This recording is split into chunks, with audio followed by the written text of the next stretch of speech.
Hi everyone, welcome to Vivek Tutorials. In the last video, we had seen the effects of refraction, and also towards the end of that video, we briefly discussed what was dispersion. ठीक है, तो अब इस video में हम dispersion continue करते हैं और डिटेल में डिस्कस करते हैं कि एग्जैक्टली होता कैसे है वो.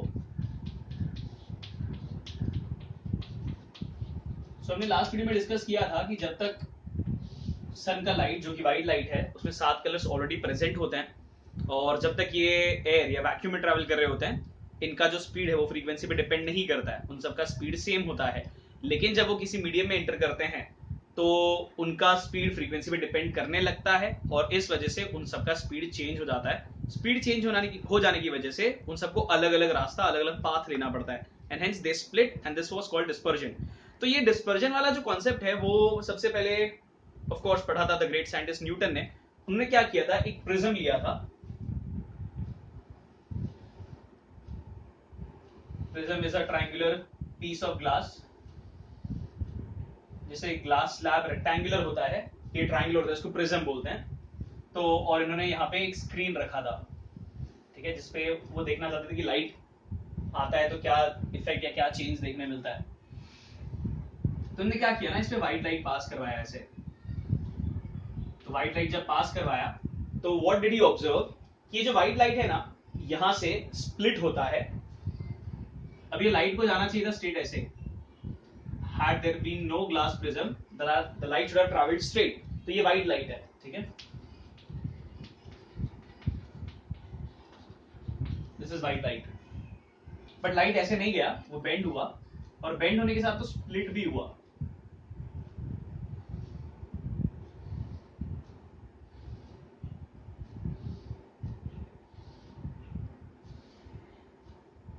ठीक है, जैसे 7 कलर में स्प्लिट हो गया, तो I erase this dotted line. Dotted line indicate कर रहा था कि लाइट को वैसे जाना चाहिए था. तो अब क्या होता है, ये जो लाइट बेंड हुआ है, तो बेंड तो हुआ है और स्प्लिट भी हुआ है. स्प्लिट होने के प्रोसेस को हम बोलते हैं डिस्पर्जन. तो व्हाइट लाइट का 7 कलर में स्प्लिट होने को हम बोलते हैं डिस्पर्जन. और जब ये 7 कलर बाहर निकलेंगे तो यहाँ पे ग्लास है, यहाँ पे एयर है, तो वापस से बेंड होंगे, बिकॉज रिफ्रैक्शन तो होगा, they are moving from one medium to another. तो ये वापस से बेंड होते हैं और बेंड होके स्क्रीन पे स्ट्राइक करते हैं.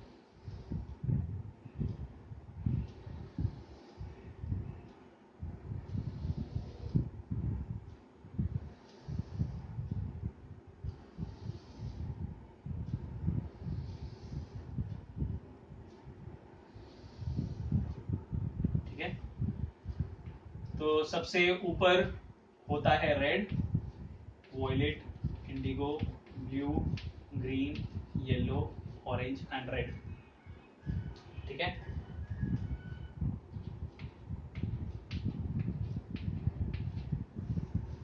तो इस तरीके से जो व्हाइट लाइट है वो 7 कलर में स्प्लिट होता है. सो यहाँ पे जो प्रोसेस हुआ है, यहाँ पे लाइट बेंड तो हुआ है, मतलब रिफ्रैक्शन हुआ है, और लाइट स्प्लिट भी हुआ है.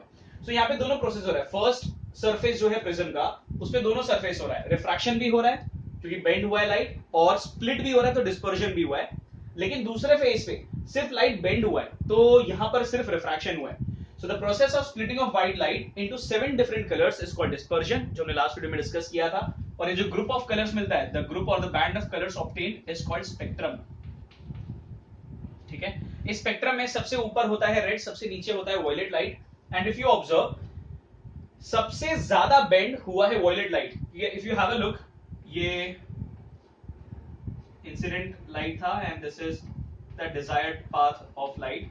तो रेड वाला जो है वो ऐसे बेंड हुआ है और वॉयलेट वाला सबसे नीचे है. So this is red, this is violet. तो रेड वाला सिर्फ इतने एंगल से बेंड हुआ है, जिस पाथ पे लाइट को जाना चाहिए था उससे सिर्फ इतना बेंड हुआ है रेड. लेकिन वॉयलेट तो इतना ज्यादा बेंड हुआ है पूरा.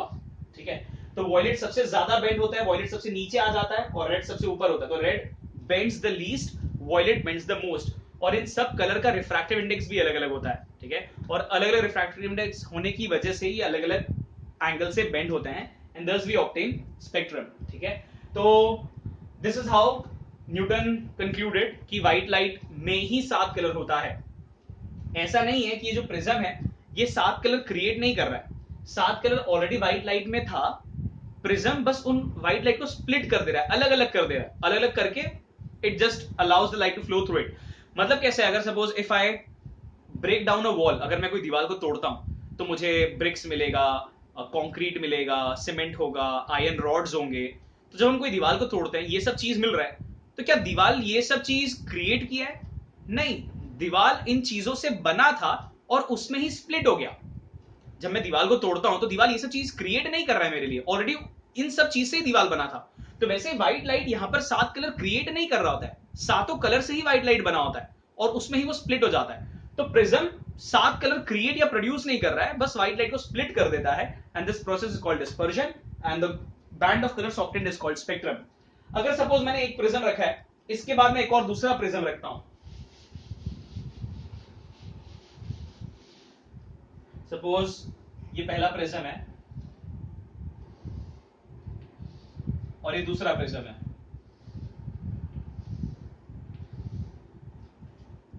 तो ये पहले प्रिज्म से लाइट थोड़ा बेंड भी हुआ और स्प्लिट भी हुआ, तो मैं खाली ऊपर और नीचे के 2 कलर बना रहा हूं। This is red, this is violet. फिर वापस से बेंड होगा,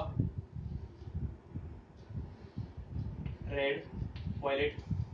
ठीक है, दूसरे प्रिज्म एंटर करने के बाद भी और बेंड होता ही रहेगा।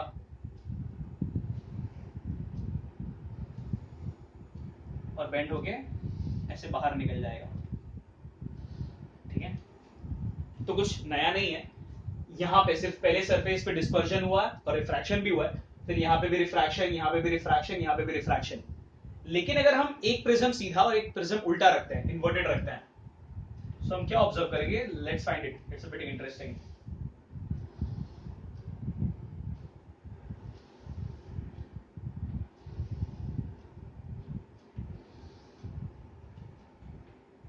तो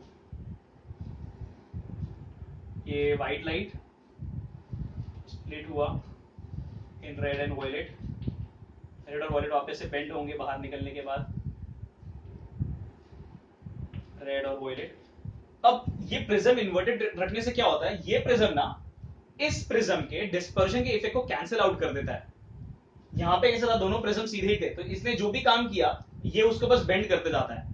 लेकिन प्रिज्म उल्टा रख देने की वजह से इस प्रिज्म ने जितना भी डिस्पर्जन किया है, ये उल्टा प्रिज्म उसको कैंसिल आउट कर देता है। कैंसिल आउट करता है मतलब यहां पे जो डिस्पर्जन हुआ है, अब ये लाइट यहां पे यूनाइट होने लगता है। ये लाइट यूनाइट हो जाता है ऐसे, और बाहर निकलता है सिर्फ white light.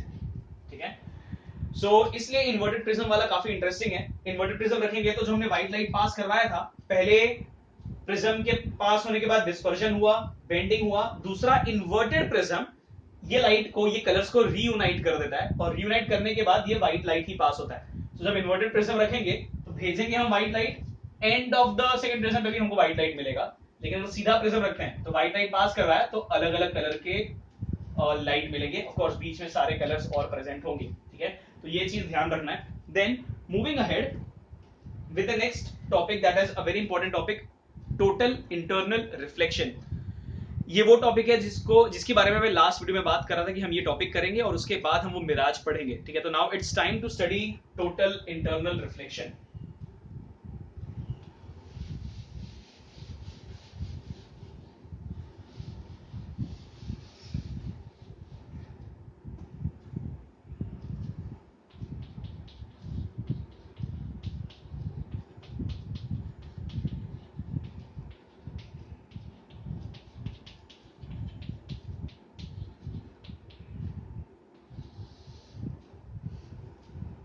Total internal reflection ये जो टॉपिक है, ये बस उस मीडियम के लिए है, या इस केस के लिए है जब लाइट डेंसर से रेयरर में जा रहा होता है।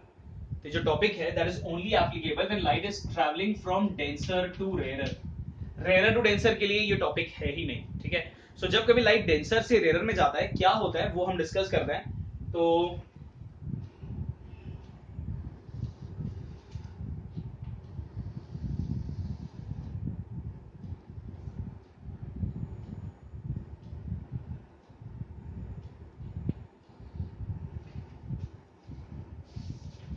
नाउ हम नाम दे देते हैं, दिस इज मीडियम 1,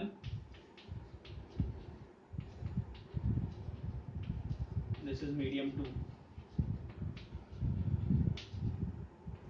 ठीक है, मीडियम 2 डेंसर है, मीडियम 1 रेयरर है। और ये टॉपिक है तब के लिए ही सिर्फ जब लाइट डेंसर से रेयर में जा रहा होता है। तो हम क्या कर रहे हैं, यहाँ पे पॉइंट ए है जहां से लाइट स्टार्ट होने वाला है, ठीक है। और हमने ऑलरेडी पढ़ा है जब कभी लाइट सपोज सरफेस पे सीधा फॉल होता है, ऐसे जाएगा, अगर लाइट ऐसे गया तो एंगल 90 हो गया सरफेस के साथ। जब एंगल 90 हो गया तो रिफ्रैक्ट नहीं होगा, वो सीधा चला जाएगा, so it will travel straight up. ठीक है, तो ये इंसिडेंट रे और ये रिफ्रैक्टेड रे, बिकॉज बेंडिंग नहीं हुआ है।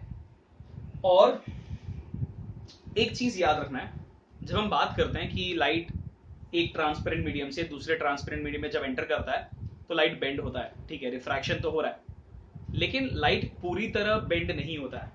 मतलब जितना भी लाइट जा रहा है ना एक मीडियम से दूसरे मीडियम में, पूरा का पूरा लाइट दूसरे मीडियम में नहीं जाता है। लाइट का कुछ पार्ट वापस से उसी मीडियम में आ जाता है। इसको हम कहते हैं पार्शियल रिफ्लेक्शन। पार्शियल मतलब इनकम्प्लीट, रिफ्लेक्शन मतलब वापस आना। तो अभी तक हमने जो पढ़ा है वो तब तक ही एप्लीकेबल था जब तक हम इस टॉपिक पे नहीं आता है। अभी तक हमने क्या डिस्कस किया था कि जब लाइट एक ट्रांसपेरेंट मीडियम से दूसरे ट्रांसपेरेंट मीडियम में एंटर करता है, it bends and moves into the second medium, correct. लेकिन अब हमको टेक्निकली करेक्ट जो है वो याद रखना है कि लाइट बेंड तो होगा, मेजॉरिटी ऑफ लाइट बेंड ही हो जाता है, लेकिन कुछ पार्ट लाइट का रिफ्लेक्ट होकर वापस से उसी मीडियम में आ जाता है, एंड दैट इज अराउंड 4%।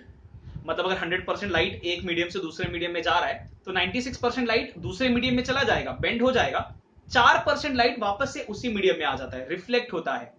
तो since only a proportion of light has been reflected into the same medium, this is called partial reflection, थोड़ा सा रिफ्लेक्शन, ठीक है। पार्शियल का मतलब हाफ नहीं होता है, it is not half. Partial मतलब इनकम्प्लीट, इनकम्प्लीट मतलब 1% हो, 50% हो, 99% हो, दैट वुड बी पार्शियल।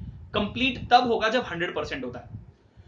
तो ये दिमाग में बिठा लेना है, जब कभी लाइट एक ट्रांसपेरेंट मीडियम से दूसरे ट्रांसपेरेंट मीडियम में एंटर करता है, पूरा का पूरा लाइट बेंड नहीं होता है, पूरा लाइट का रिफ्रैक्शन नहीं होता है, कुछ लाइट का रिफ्लेक्शन भी होता है, एंड दैट इज अराउंड 4%। सो ये 4% लाइट जो रिफ्लेक्ट हो रहा है उसको बोलते हैं पार्शियल रिफ्लेक्शन। 96 वाला रिफ्रैक्ट होकर दूसरे मीडियम में चला जाएगा, ठीक है। तो यहां पर भी वो सेम चीज कंसिडर करते हैं, 96% लाइट चला गया होगा ऊपर और 4% वापस से रिफ्लेक्ट हुआ रहेगा अंदर ही, ठीक है। अभी रिफ्लेक्ट होता है, जैसे हमको कैसे पता चलता है, अगर सपोज एक ग्लास में मैं पानी लेता हूं और मैं उस पानी में देखता हूं तो हमको भी थोड़ा इमेज तो दिखाई देता ही, अपना अपना चेहरा नजर आता है उसमें। अब पानी तो ट्रांसपेरेंट है, तो मुझे ऑफ कोर्स ग्लास के एंड का, ग्लास के बॉटम का तो मुझे दिखाई दे ही रहा है, बट इफ वी कॉन्सेंट्रेट हमको अपना इमेज भी थोड़ा दिखाई दे रहा होता है, बिकॉज जो लाइट गया है वो अंदर तो जा ही रहा है, कुछ पार्ट ऊपर रिफ्लेक्ट भी हुआ है, ठीक है। वैसे ही होता है पार्शियल रिफ्लेक्शन, तो वो ध्यान में रखना है। तो 96% लाइट ऊपर चला गया, 96 और 4 बुक में दिया हुआ नहीं है, वैल्यूज इतने होते हैं, तो अगर तुम ये याद नहीं भी रखोगे तो भी चलेगा, this is for your information कि 96% लाइट चला गया, 4% रिफ्लेक्ट होता है। ये एग्जाम में नहीं लिखोगे, आंसर्स में नहीं लिखोगे, इट इज एब्सोल्युटली ऑलराइट, ठीक है ना। तो 96 चला गया, 4% रिफ्लेक्ट हो गया। वैसे ही कैसा होता है, अगर हमने ऑलरेडी पढ़ा है कि जब लाइट डेंसर से रेयर में जा रहा होता है, it bends away from the normal. तो ये डेंसर है, medium 2 is denser, medium 1 is rare, ठीक है। तो अभी वही चीज हमको डिस्कस करना है। सपोज लाइट इंसिडेंट हुआ यहां पे, तो यहां पे मैं नॉर्मल ड्रॉ कर देता हूं,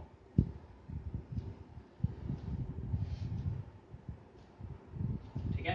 तो दिस इज इंसिडेंट रे, ये है एंगल ऑफ इंसिडेंस, ठीक है। लाइट यहां से स्टार्ट हुआ तो this is angle of incidence, और हमने पढ़ा है जब कभी light travels from denser to rare, it bends away from the normal. तो ये नॉर्मल से थोड़ा दूर बेंड होके ऐसे चला जाता है, this is angle of refraction, ठीक है। तो सिर्फ आर भी लिख सकते हैं, बुक में आर डैश भी दिया हुआ है, चलेगा, मतलब nothing to worry in that. ये एंगल ऑफ इंसिडेंस, ये एंगल ऑफ रिफ्रैक्शन है। तो ये लाइट जो एक मीडियम से दूसरे मीडियम में जा रहा है, तो 96% लाइट तो रिफ्रैक्ट हो गया रहेगा, मेजॉरिटी लाइट चला गया, 4% लाइट वापस से रिफ्लेक्ट होकर उसी मीडियम में आ जाता है, ठीक है। तो जितना एंगल ये है उतने ही एंगल से लाइट रिफ्लेक्ट होता है। ये एंगल ऑफ रिफ्रैक्शन इसके इक्वल नहीं होता है। एंगल ऑफ इंसिडेंस और एंगल ऑफ रिफ्लेक्शन इक्वल होते हैं हमेशा। Angle of incidence is always equal to angle of reflection and not refraction, ठीक है। तो ये जितना भी एंगल है उतने एंगल से लाइट रिफ्लेक्ट होके नीचे आ जाता है ऐसे, ठीक है। तो दिस इज 4% लाइट। ये मैं लिखते जा रहा हूं ताकि तुमको पता चले ये रिफ्रैक्टेड वाला है, ये रिफ्लेक्टेड वाला है। फिर जैसे जैसे ये एंगल ऑफ इंसिडेंस का वैल्यू बढ़ता है, तो ये तो नॉर्मल केस हो गया जो हमने ऑलरेडी डिस्कस किया है। अब अगर ये एंगल ऑफ इंसिडेंस का वैल्यू इंक्रीज होता है तो क्या होता है ना, एक एंगल ऑफ इंसिडेंस का ऐसा वैल्यू आता है जिसमें एंगल ऑफ रिफ्रैक्शन हो जाता है 90। यहां पे एंगल ऑफ रिफ्रैक्शन का वैल्यू 90 नहीं है, इट इज एक्यूट एंगल, ये 90 से कम है। लेकिन एक ऐसा एंगल होता है, एक ऐसा एंगल ऑफ इंसिडेंस होता है कि लाइट अगर उस एंगल पर आए तो एंगल ऑफ रिफ्रैक्शन हो जाता है 90। तो suppose I draw incident ray in this manner, ठीक है, और इनफैक्ट थोड़ा दूर ड्रॉ करता हूं मैं।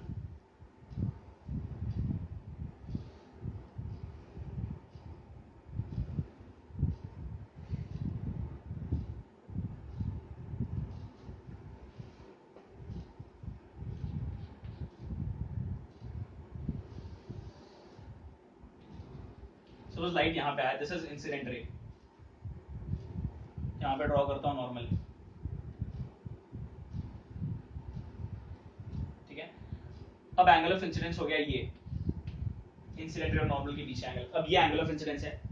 तो एक particular value angle of incidence का ऐसा होता है कि ये जो रिफ्रैक्टेड रे कैसा था, यहाँ पे रिफ्रैक्टेड रे दूसरे मीडियम में चला गया था, मतलब this was one medium, this was another medium, तो लाइट एक मीडियम से आया और अनदर मीडियम में चला गया। यहाँ पर क्या होगा, एंगल ऑफ रिफ्रैक्शन एक्यूट था, यहाँ पर हो जाता है 90 डिग्री। मतलब जो रिफ्रैक्टेड रे है ना वो क्या होगा, ये इंसिडेंट रे ऐसा है और रिफ्रैक्टेड रे इस बाउंड्री पे ट्रैवल करता है।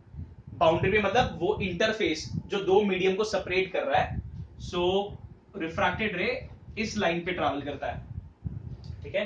तो ये हो गया angle of refraction, this is 90, तो यहां मैं लिखता हूं R इक्वल टू 90, ठीक है। दिस इज द रिफ्रैक्टेड रे, तो मैं लिखता हूं 96%, ये रिफ्रैक्टेड रे है, ठीक है। और इतने ही एंगल से, जितना ये I का वैल्यू है उतने एंगल से लाइट रिफ्लेक्ट भी होगा, तो लाइट रिफ्लेक्ट हुआ ये 4% है, ठीक है। तो 100% लाइट, राइट 100%, यहां पर भी यहां पर भी, तो 100% लाइट में से 96% रिफ्रैक्ट हो गया, जो कि दोनों मीडियम के बाउंड्री पे ट्रैवल किया, और उस वजह से एंगल ऑफ रिफ्रैक्शन 90 है। यहां पे देखो 96% लाइट जब यहां से गया है तो एंगल ऑफ रिफ्रैक्शन एक्यूट है, बट अगर ये लाइट धीरे धीरे बेंड होते होते इस पे आ जाए तो ये R का वैल्यू बढ़ते बढ़ते 90 हो जाएगा। तो एक ऐसा एंगल ऑफ इंसिडेंस होता है जिसके लिए एंगल ऑफ रिफ्रैक्शन 90 हो जाता है। तो वो एंगल ऑफ इंसिडेंस जिसके लिए एंगल ऑफ रिफ्रैक्शन 90 हो जाता है, उस एंगल ऑफ इंसिडेंस को बोलते हैं क्रिटिकल एंगल,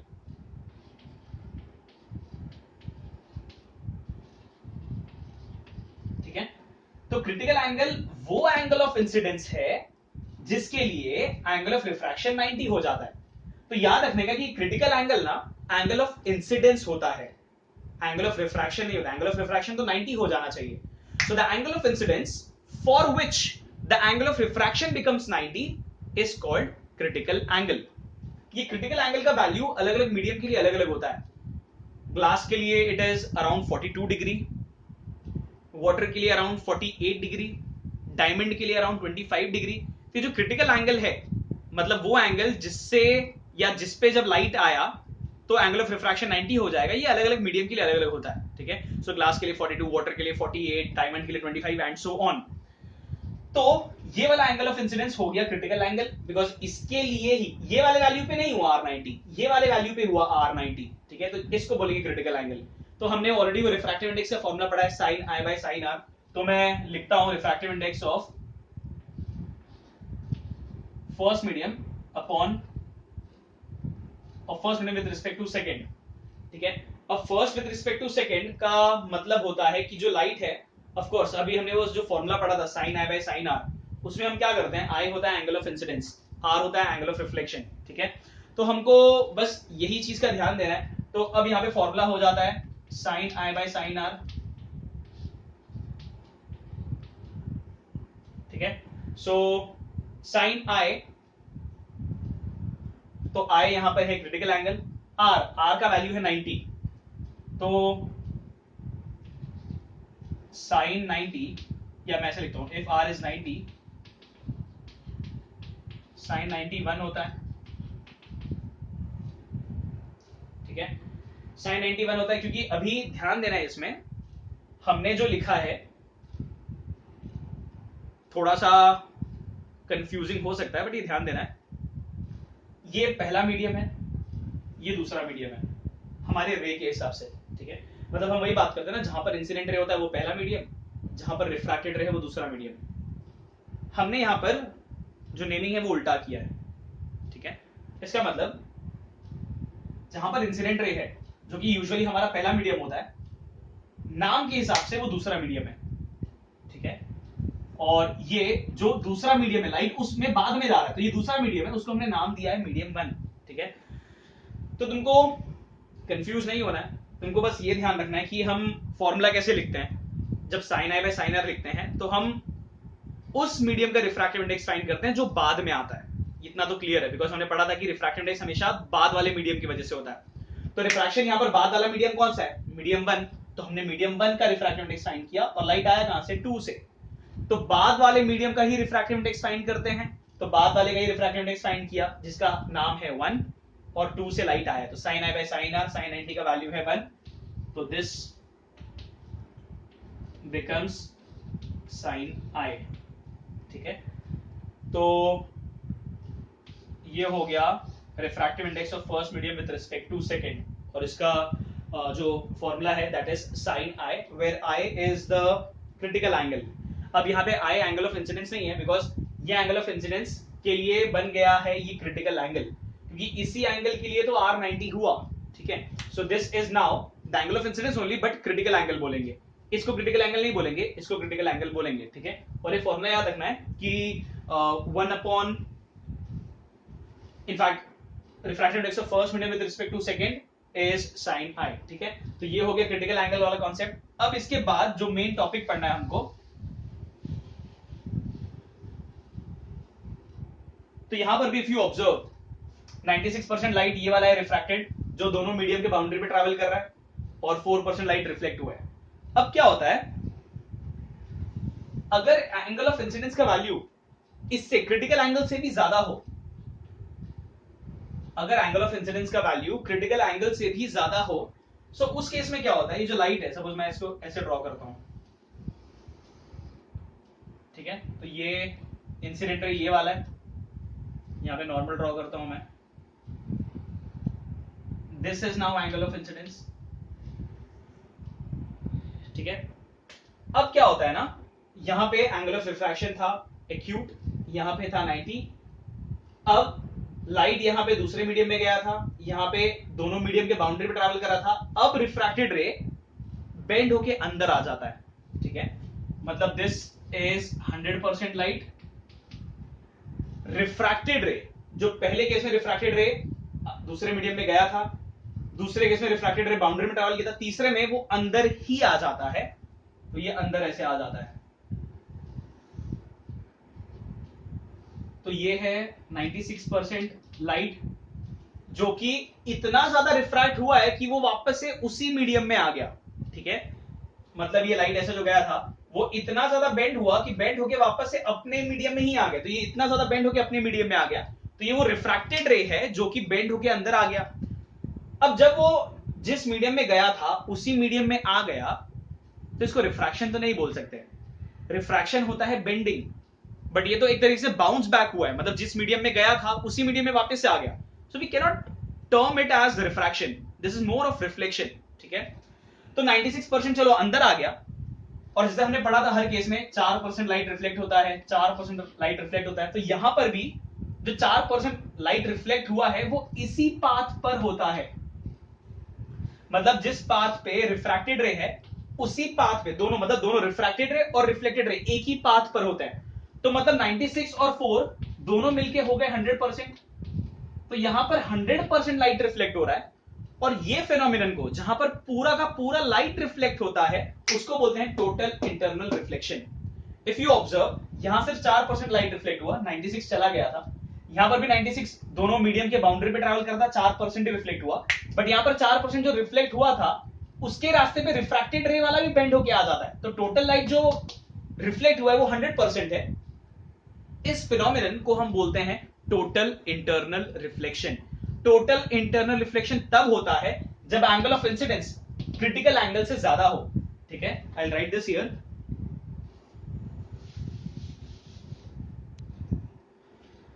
जब एंगल ऑफ इंसिडेंस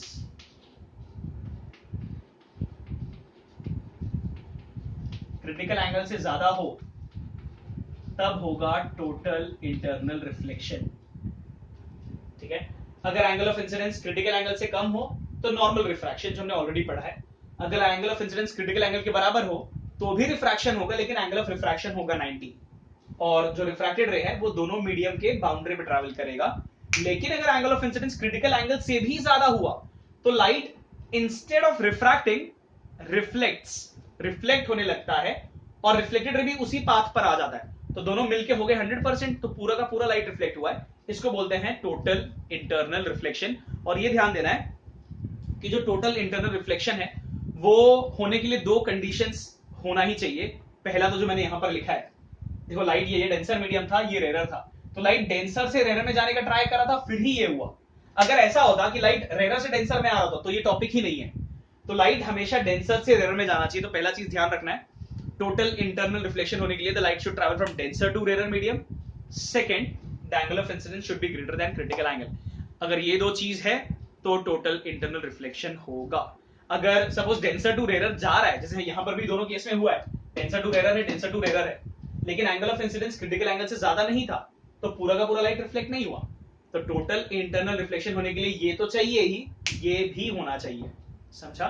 तो this is the total internal reflection. इसके बेसिस पे हम जो नेक्स्ट टॉपिक है वो पढ़ेंगे, जो कि बचा है एक मिराज, इस पर ही बेस्ड है। And then there is one more theory topic, rainbow, एकदम ही छोटा सा है, तो वो सब हम करेंगे नेक्स्ट वीडियो में। ठीक है, so with the base we have right now, we are well prepared to go for those two topics. ठीक है, so we will stop this video right here. In the next video we will continue with the chapter and hopefully we'll also complete it. All right, so that's it for this video. Thank you and bye bye.